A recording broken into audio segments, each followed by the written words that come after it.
Pina-bridge mode mo sa inyong ISP technician ang inyong ISP modem router. Sabi nila na bridge mode na daw po, pero hindi mo talaga alam kung paano ito i-confirm kung na-bridge mode na ba talaga ang inyong ISP modem router.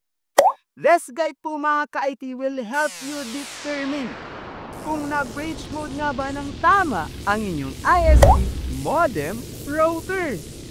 Whether ikaw yung manually na nag-bridge mode nito or pina-bridge mode mo sa inyong ISP technician. Dito na magkakaalaman. Ang una po nating gawin, edi syempre, i-connect po natin yung ating ISP modem router sa ating third-party router. Wag na wag po ninyong i-bridge mode ang inyong ISP modem router kung wala po kayong third-party router. That is the golden rule. Now, lagyan na po tayo sa ating third-party router's admin interface. In my case po mga ka-IT sa ating TP-Link ER605.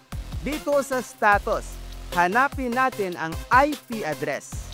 Sa nakikita po ninyo mga ka-IT, the IP address is 192.168.1.1. Sa tingin po ba ninyo mga ka-IT na bridge mode ko ng tama ang aking ISP modem router o na bridge mode po ba ito ng tama ng ISP technicians? I'll give you 5 seconds to answer.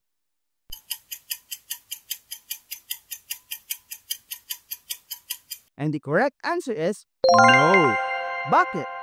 Dahil kapag na-bridge mode na po ang inyong ISP modem router, ang IP address na dapat po ninyong makikita is public IP address at hindi private IP address. And the 192.168.1.1 belongs to private IP address. Oh, tama yung sagot mo. Paki-like naman yung video natin. Para makikita po ninyo yung difference mga ka-IT, ko-connect ko ang isang ISP modem router ko na na-bridge mode ko na. And let us see kung ano ang pinagkaiba. As what we can see po mga ka-IT, ano nakikita ninyong pinagkaiba? The IP address. Tama. This one represents a private IP address.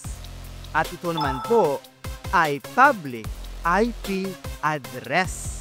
Ibig sabihin po mga ka-IT, yung isang ISP modem router ko was successfully configured as bridge mode, habang yung isa naman po ay hindi.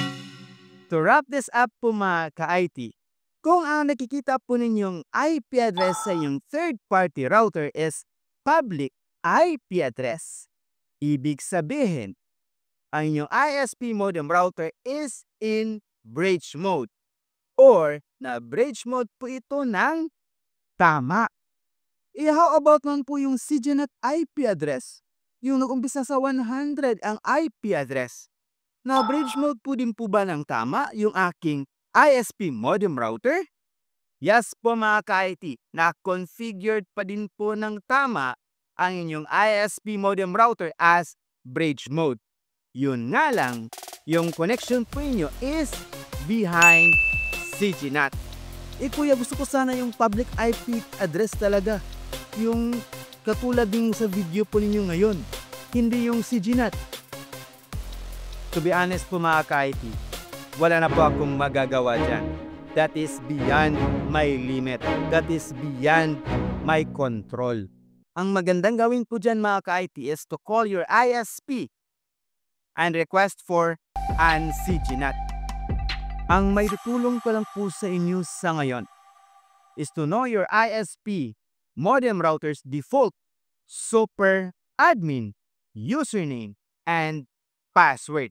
Gusto mong malaman? Watch this.